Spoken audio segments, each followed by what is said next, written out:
Hello students, आज मैं आपको कक्षा 12 का विषय चित्रकला अध्याय 1 दक्षिणी चित्र शैली को पढ़ाऊंगी और समझाऊंगी। दक्षिणी चित्र शैली किसे कहते हैं? दक्षिण भारत की चित्र शैली को दक्षिणी चित्र शैली कहते हैं। इसका समय है 14वीं शताब्दी, अर्थात 14वीं शताब्दी में दक्षिण भारत में दो साम्राज्यों का उदय हुआ। पहला है विजयनगर और दूसरा है बहमनी सल्तनत। अब हम आते हैं विजयनगर के ऊपर।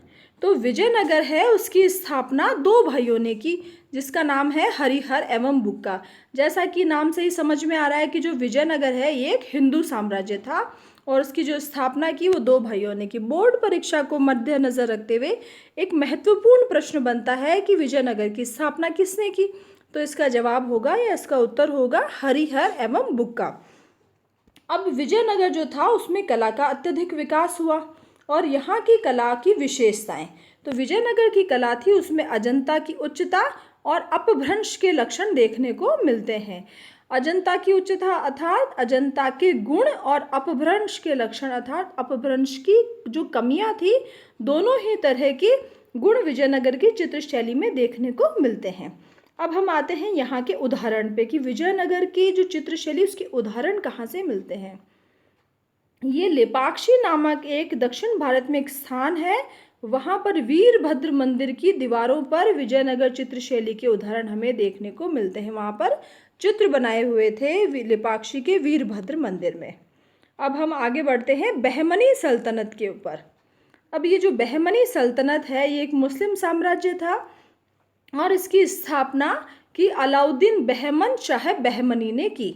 देखिए इसमें मैंने ये जो नोट्स बनाए हैं आपके लिए पाठ्य पुस्तक को सरल भाषा में जो भी इम्पोर्टेंट जो इसमें मटेरियल है वो उसको मैंने आपके लिए तैयार किया है। तो इसमें मैंने लिखा है कि बहमनी साम्राज्य की स्थापना अलाउद्दीन बहमन शाह बहमनी ने की। अब इस बहमनी जो सल्तनत थी उसकी चित्रकला की विशेषताएं अब हम जो भी इस चैप्टर में पढ़ेंगे वो चित्रकला से संबंधित ही पढ़ेंगे, क्योंकि हमारा विषय चित्रकला है। ऐतिहासिक दृष्टि से तो बहमनी साम्राज्य या विजयनगर काफ़ी अलग अलग महत्वपूर्ण उनकी बातें होंगी, लेकिन हम सिर्फ उसकी चित्रकला की बात पढ़ेंगे। तो बहमनी सल्तनत है उसकी चित्रकला की विशेषताओं में आता है ईरानी प्रभाव वाली चित्रकला। यहाँ पे चित्रकला में ईरानी प्रभाव था, उसका कारण था कि जो अलाउद्दीन बहमन शाह बहमनी था वो ईरान से भारत आया था, इसीलिए उसके साथ जो चित्रकार आए थे वो ईरान के थे और इसीलिए उनकी कला पर ईरानी प्रभाव दिखाई देता है। बहमनी सल्तनत के जो चित्रकला थी उसके उदाहरण कहाँ से मिलते हैं? तो उसके उदाहरण मिलते हैं बीदर दुर्ग के रंग महल में बेलबूटों का चित्रण करवाया था। अब ये बीदर दुर्ग क्या है? बीदर एक स्थान का नाम है, दुर्ग का अर्थात महल होता है। तो वो जो किला है बीदर में उसका जो रंग महल था उसके अंदर का जो मुख्य महल था वहाँ पे बेलबूटों का चित्रण में हमें बहमनी सल्तनत की चित्रकला को हम देख सकते हैं। अब आते हैं इतिहासकार हरमन गोइटस के अनुसार दक्षिणी कला पर दक्षिणी ईरानी व अरेबियन कला का प्रभाव है। अब मैं आपको बताऊं कि ये दक्षिणी कला और दक्षिणी कला एक ही है, जैसा कि आपके अध्याय का नाम है दक्षिणी चित्रशैली, तो ये दक्षिणी कला भी वही है, दक्षिण भारत की चित्रकला दक्षिणी कला। तो हरमन गोइटस एक इतिहासकार हैं जिन्होंने खूब अध्ययन किया दक्षिणी कला पर और उन्होंने उसके ऊपर अपने विचार व्यक्त किए और अपने लेख में लिखा कि ये जो दक्षिणी कला है उस पर दक्षिणी ईरानी और अरेबियन कला का प्रभाव है। जैसा कि मैं आपको पहले भी ऊपर बता चुकी हूँ इस कला में ईरानी प्रभाव है, तो यहाँ पे भी दक्षिणी ईरानी और अरेबियन कला का प्रभाव दिखाई देता है। यही बात इतिहासकार हरमन गोइटस ने की। अब हम आते हैं कि बहमनी साम्राज्य जो था उसमें अलग अलग छोटी छोटी रियासतें थी। उन्होंने अपने अपने साम्राज्य का विस्तार करने के लिए वो आपस में ही लड़े, आपस में लड़के वो 5 भागों में विभक्त हो गए। अब 5 केंद्र कौन कौन से बने, अब हम उनको ध्यान से देखते हैं। 5 जो केंद्र थे, पहला है अहमदनगर, दूसरा बीजापुर, तीसरा गोलकुंडा, चौथा बिरार और 5वां बीदर। अब ये जो 5 राज्य थे ये अलग अलग तो हो गए, परंतु विजयनगर को परास्त करने के लिए विजयनगर से उन्होंने युद्ध किया। पांचों वापस एकजुट हुए और पांचों ने मिलकर विजयनगर को हरा दिया और दक्षिण भारत में सिर्फ एक बहमनी सल्तनत या फिर ये 5 केंद्र ही बचे और विजयनगर दक्षिण भारत से समाप्त हो गया। इन 5 राज्यों ने मिलकर विजयनगर से युद्ध कर उसे परास्त कर दिया। अब हम आगे पढ़ते हैं कि कला की दृष्टि से ये जो 5 केंद्र थे उनमें से मात्र 3 ही केंद्र है जो महत्वपूर्ण स्थान रखते हैं। तो अब आगे मैंने लिखा है कला की दृष्टि से अहमदनगर, बीजापुर और गोलकुंडा ही महत्वपूर्ण थे। अब आगे बढ़ते हैं हम अहमदनगर पे। तो अहमदनगर के बारे में पढ़ेंगे। यहाँ के जो मुख्य शासक थे उनका नाम है सुल्तान हुसैन निज़ाम शाही। उनका पुत्र मुर्तजा को वारिश बनाया गया। सुल्तान हुसैन निज़ाम शाही थे। इसके जो स्टार्टिंग जिन्होंने करवाई, जो उसके मुख्य जो शासक थे उनका नाम था हुसैन निज़ाम शाही, सुल्तान हुसैन निज़ाम शाही। जब उनकी मृत्यु हो गई तो उनका जो पुत्र जो छोटा था मुर्तजा, उसको तो वारिश बनाया गया, परंतु ये जो मुर्तजा की जो माँ थी वो इस रियासत को संभालती थी। अब जब मुर्तजा बड़ा हुआ, तब जब वो शासक बना तो उसके संरक्षण में जो कलाकृतियों का निर्माण हुआ, चित्रकला का निर्माण हुआ, उस में एक महत्वपूर्ण ग्रंथ को चित्रित करवाया गया। देखिए विद्यार्थियों, इस तरह का है कि जितनी भी चित्र शैलियाँ हैं, मुग़ल चित्र शैली या दक्षिणी चित्र शैली, इसमें जितने भी केंद्र हैं, जो मुग़ल शासक थे वो अपनी तारीफ़ में या अपने पूर्वजों की तारीफ़ में कुछ न कुछ ग्रंथों को निर्माण करवाते थे, लिखवाते थे और उन ग्रंथों को चित्रित भी करवाया गया। तो अहमदनगर का जो महत्वपूर्ण ग्रंथ है वो है तारीख़ ए हुसैन शाही ग्रंथ। अब अहमदनगर के जो अन्य चित्र बने हैं उसमें है रागमाला और राग हिंडौल। अब ये जो सचित्र ग्रंथ है पूरा तारीख़ ए हुसैन शाही, इस ग्रंथ का एक चित्र है वो नीचे दिया गया है। इसी ग्रंथ का एक चित्र को इसमें इस तरीके से देखिए दिखाया गया है। आप इसको ध्यान से देखें, ये चित्र कुछ इस तरीके से दिखता है। ये देखिए यहाँ लिखा हुआ है तारीख़ ए हुसैन शाही का एक दृश्य। तारीख़ ए हुसैन शाही का एक दृश्य, अर्थात ये जो पूरा ग्रंथ है उसमें से ये एक चित्र है इसमें। अब इस चित्र को आप ध्यान से देखिए। इस चित्र में मुख्य रूप से प्रकृति और मानव आकृतियों को आपस में बहुत ही सुंदर तरीके से सजाया गया है। अब इस चित्र में मध्य में एक बहुत ही खूबसूरत सा सुंदर पेड़ का अंकन है। पेड़ के ऊपर बहुत ही अलंकृत फूलों को चित्रित किया गया है, लाल रंग के बहुत ही सुंदर तरीके से, जिसमें पत्तियां कम और फूल अत्यधिक दर्शाए गए हैं। आप देख पा रहे हो अच्छे से। इसके पृष्ठ भाग में था, पीछे के भाग में एक ये पेड़ इस तरफ रहा, दूसरा पेड़ ये इस तरफ रहा। इन दोनों की जो पत्तियां हैं वो भी बहुत ही डिज़ाइन वाली और अलंकृत की गई है। इनका रंग हरा और पीला चित्रित किया गया है। यहाँ पे ये लंबे लंबे केले के वृक्ष हैं कि जिन्हें कदली वृक्ष कहा जाता है। ये जो कदली वृक्ष का चित्रण है, यहाँ ये लंबे सागवान के वृक्ष चित्रित हैं। इधर ये विभिन्न विभिन्न प्रकार की यहाँ पे वनस्पति है, सुंदर फूल है। महिलाओं के देखो बीच में पीछे की तरफ भी प्रकृति का अंकन है। इधर भी एक केले का वृक्ष है। तो ये जो चित्र है वो प्रदर्शित करता है कि ये जो अहमदनगर की जो चित्र शैली थी उसमें प्रकृति का अंकन बहुत ही खूबसूरत तरीके से हुआ है। यहाँ पे ये गोलाकार क्षितिज का अंकन है। क्षितिज रेखा अर्थात होता है ये जो आसमान है और जो धरती है, उन दोनों को बांटने के लिए जिस रेखा का प्रयोग होता है उसे कहा जाता है क्षितिज रेखा। तो इसमें क्षितिज रेखा को ऊंचा और गोलाकार चित्रित है। आसमान ज़्यादातर हम लोगों ने कैसा देखा है, नीला देखा है। हम या आसमान की जब बारे में सोचते हैं तो नीले रंग की बात करते हैं, लेकिन यहाँ का जो आसमान है उसको पीला रंग का या सुनहरी रंग का चित्रित किया गया है। प्रकृति को हरा भरा, पृष्ठभूमि को नीला, ये जो नीला रंग है ये भी ईरानी प्रभाव ज़्यादा दर्शाता है। अब यहाँ की महिलाओं पे आते हैं। ये जो नारी चित्रण है बहुत ही सुंदर तरीके से नारियों को चित्रित किया गया है। नारियों के चेहरे बहुत खूबसूरत तरीके से चित्रित हैं। इनकी जो वेशभूषा है उसमें भी ईरानी प्रभाव दृष्टव्य है। ये जो नारियां हैं, एक नारी ने हाथ से एक पेड़ को पकड़ा हुआ है, दूसरी महिला कोई फूल तोड़ते हुए चित्रित है। इस तरीके से ये चित्र बहुत ही सुंदरता से दर्शाया गया है। अब हम आते हैं यहाँ की चित्रों की विशेषताओं पर। अहमदनगर के चित्रों की विशेषताएं। तो अहमदनगर की चित्रों की विशेषता के बारे में कहा गया है कि ऊंचा गोलाकार क्षितिज, जैसा कि मैंने आपको समझा दिया है। ये रहा क्षितिज, देख पा रहे हैं आप अच्छे से। आसमान और धरती को विभक्त करने वाली रेखा, जिसे ऊंचा और गोलाकार चित्रित किया गया है।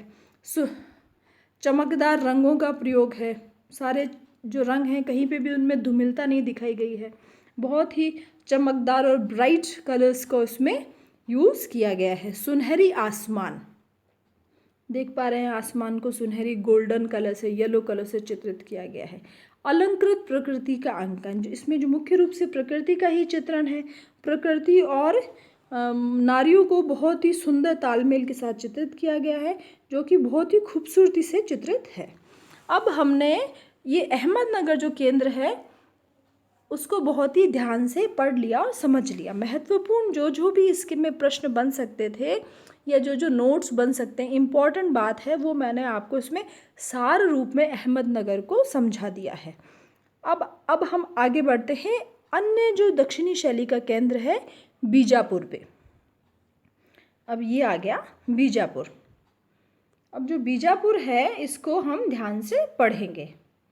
बीजापुर के जो मुख्य शासक हैं उनका नाम है अली आदिल शाह है, उनकी पत्नी चांद सुल्ताना और इस्माइल आदिल शाह है।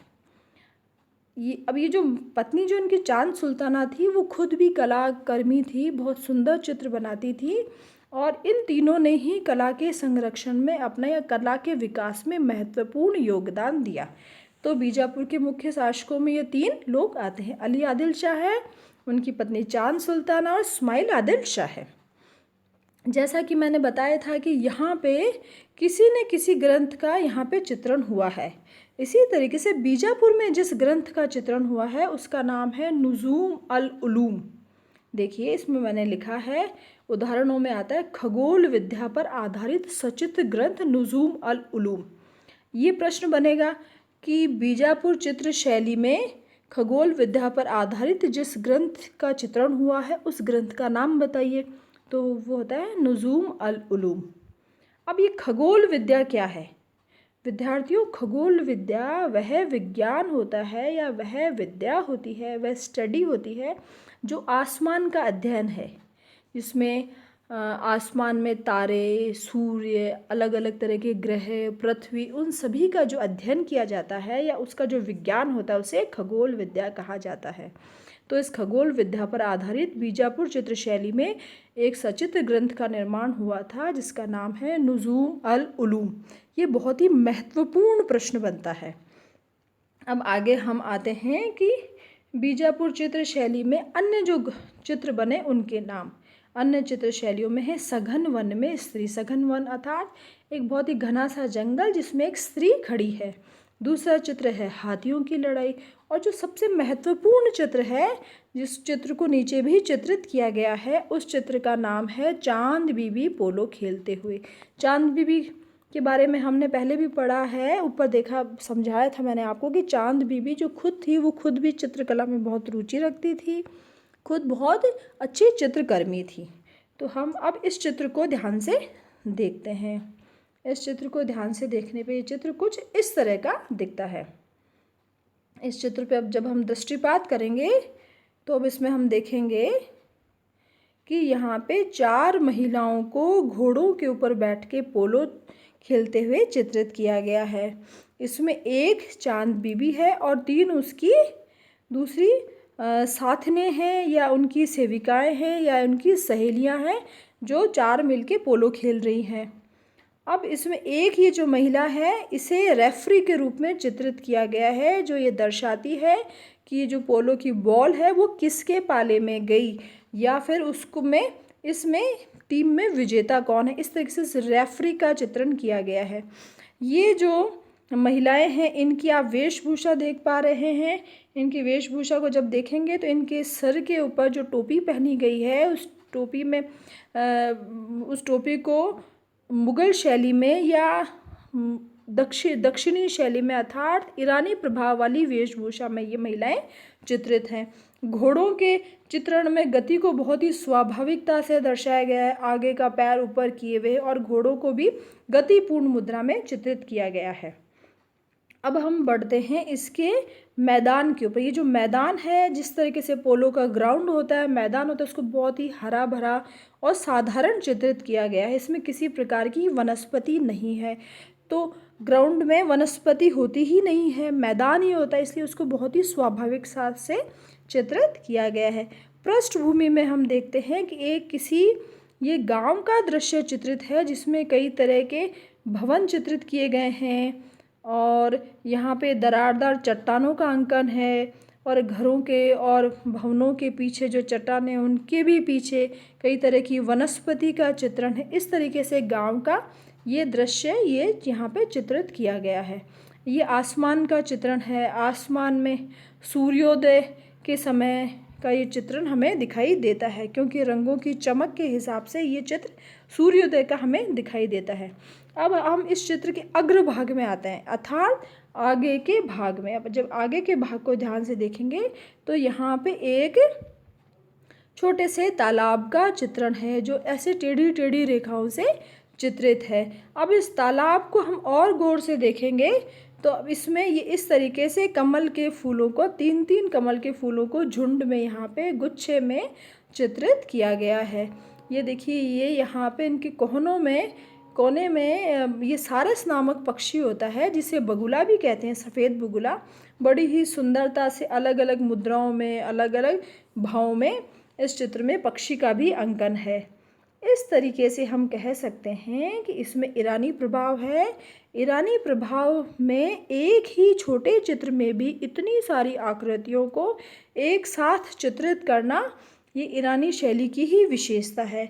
और ये जो पीछे की जो चट्टानें बनाई गई हैं, ये भी दरारदार चित्रित हैं, इसलिए दरारदार होने से भी इसमें ईरानी प्रभाव साफ साफ दिखाई देता है। अब हम आगे बढ़ते हैं यहाँ की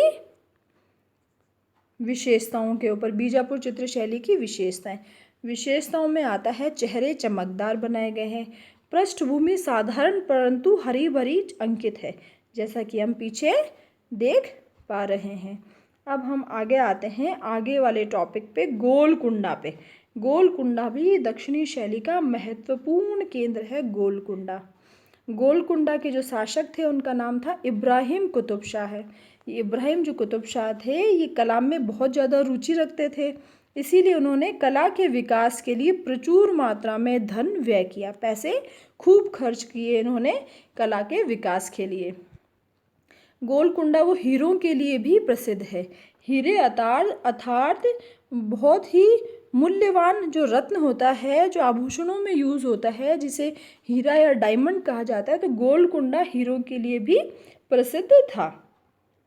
अब यहाँ का जो प्रमुख चित्र है, उसका नाम है मैना और स्त्री। ये मैना और स्त्री है, ये वर्तमान में चेस्टरबेरी संग्रहालय डबलिन में सुरक्षित है। अब हम इस चित्र को ध्यान से देखेंगे, मैना और स्त्री चित्र। अब चित्र को जब हम देखते हैं तो एक ये महिला या नारी का चित्रण किया गया है। इसके हाथ में एक मैना नामक पक्षी को भी चित्रित किया गया है। अब ये जो मैना है, इस स्त्री की तरफ देखते हुए या दोनों जने आपस में बात करते हुए चित्रित किए गए हैं। स्त्री की जो वेशभूषा है, उसमें पूर्ण रूप से ईरानी प्रभाव है। इस पर कमरबंद बनाया गया है। स्त्री को जामा और पायजामा और पटके के साथ चित्रित किया गया है। पूर्ण रूप से इसमें ईरानी प्रभाव दृष्टव्य है।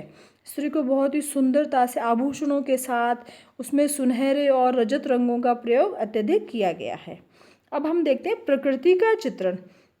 मैना और स्त्री के चित्रण में भी बहुत ही सुंदरता से अलग अलग प्रकार के वनस्पति फूलों का चित्रित है। इस तरफ देखिए, स्त्री के पीछे की तरफ भी जो प्लांट, जो पौधा है, उसको भी बहुत ही सुंदरता से चित्रित किया गया है। स्त्री के पृष्ठभाग में अर्थात पीछे की तरफ एक चट्टान का चित्रित है, वो भी दरारदार चित्रित की गई है। चट्टान के साथ भी वनस्पति का अंकन, छोटे छोटे पौधों का अंकन। पीछे की तरफ एक दुर्ग भी दर्शाया गया है, अर्थात एक महल या एक किले को भी सफ़ेद रंग में चित्रित है। उसके पीछे भी बहुत ही घने वृक्षों का चित्रण है। इस तरफ ये एक लंबा सा एक पेड़ है, जिसमें कम पत्तियां हैं, अर्थात प्रकृति को बहुत ही सुंदरता से चित्रित किया गया है। स्त्री और मैना ये जो चित्र है, जिस स्थान पर ये स्त्री खड़ी है वो भी बहुत हरी भरी और बहुत ही अलग अलग पौधे या वनस्पति और सुंदर सुंदर फूलों के साथ चित्रित किया गया है। इस प्रकार हम इसके बारे में बात करते हैं कि यहाँ पे इस चित्र स्त्री और मैना के अलावा भी उमरावों का, दरबारियों का और नृत्यांगनाओं का चित्रण अत्यधिक हुआ। ये जो गोलकुंडा शैली है मुख्य रूप से दरबारी शैली थी, इसीलिए यहाँ पे उमरावों का था अर्थ। जो रानियाँ थी, रानियों के अलावा जो शासकों के साथ जो स्त्रियाँ रहती थी उमराव, उनका चित्रण, दरबारियों का चित्रण, नृत्यांगनाओं का चित्रण, राग रागिनियों का चित्रण यहाँ पे हुआ है। और गोलकुंडा का जो प्रमुख ग्रंथ जो चित्रित किया गया है उस ग्रंथ का नाम है तुज़ुक-ए-आसफ़ी। तो स्टूडेंट्स, मैंने आपको दक्षिणी चित्र शैली को अच्छे से समझा दिया है। नेक्स्ट वीडियो में मैं आपको चित्रकला, ये जो दक्षिणी चित्र शैली है, इसके प्रश्न उत्तरों के ऊपर मैं आपको अच्छे से समझाऊंगी। पाठ्य पुस्तक के अलावा भी बोर्ड परीक्षा को मद्देनज़र रखते हुए जो भी इम्पोर्टेंट प्रश्न बनते हैं उन प्रश्नों और उत्तरों को मैं आपको अच्छे से समझाऊंगी। Thank you.